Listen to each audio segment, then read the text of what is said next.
పోలింగ్లో వీరందరికీ కూడా బుద్ధి చెప్పేందుకు మీరంతా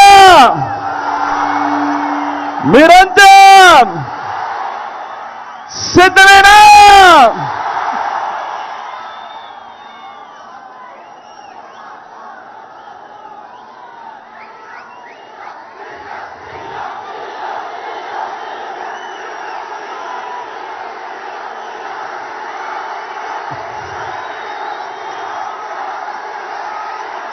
ఈ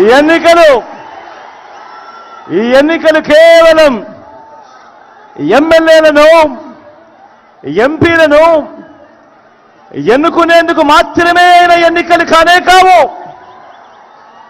ఈ ఎన్నికలు వచ్చే 5 ఏళ్ల మన ఇంటింటి అభివృద్ధిని, మన పేద కుటుంబాల భవిష్యత్తును నిర్ణయించబోయే ఎన్నికలు. ఈ ఎన్నికలన్నీ కూడా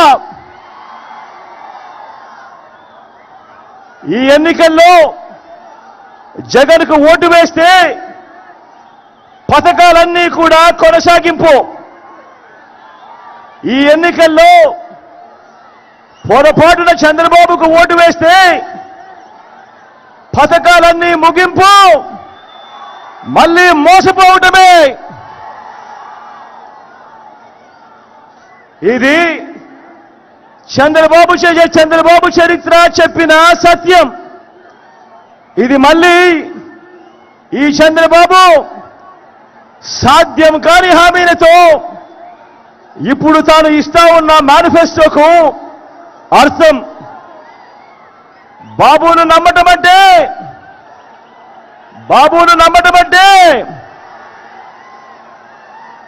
పులి నోట్లో తలకాయ పెట్టడమే అన్నది ప్రతి ఒక్కరూ గుర్తుపెట్టుకోండి. బాబును నమ్మటము అనంటే చంద్రముఖిని నిద్ర లేపడమే అని ప్రతి ఒక్కరూ గుర్తుపెట్టుకోండి. బాబును నమ్మటము అనంటే వదల బొమ్మాలి వదల అంటూ మరి ప్రతి పేదవాడి ఇంటికి వచ్చి తలుపు తట్టి రక్తం తాగేందుకు వచ్చే ఆ పసుపు పతిని ఇంటికి పిలవడమే అన్నది ప్రతి ఒక్కరూ గుర్తుపెట్టుకోండి.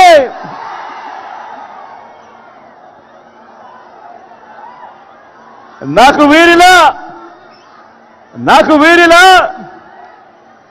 జెండాల పొత్తులు లేవు.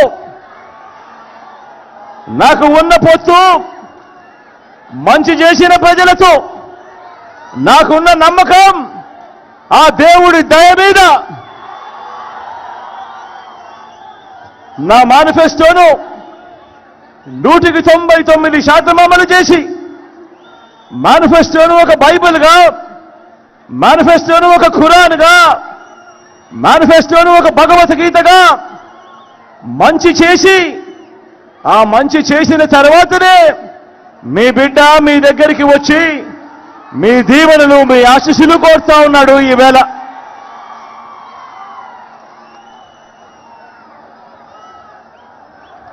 గతంలో ఎప్పుడూ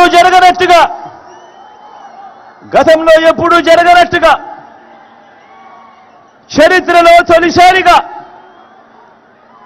ఏకంగా 130 సార్లు బటన్ నొక్కాడు మీ బిడ్డ. ఎప్పుడూ ఎవరు చూడని విధంగా, గతంలో ఎప్పుడూ జరగని విధంగా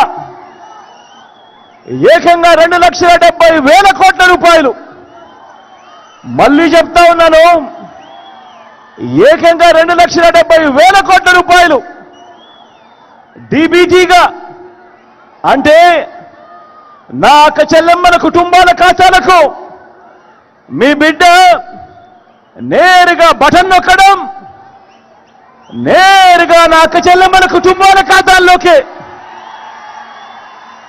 నేరుగా డబ్బులు వెళ్ళిపోవడం. ఎక్కడా లంచాలు లేవు, ఎక్కడా వివక్ష లేదు. ఇలాంటి లంచాలు లేని, ఇలాంటి వివక్ష లేని పాలనను చూపించి ఇంటింటికి జరిగిన మంచిని, అభివృద్ధిని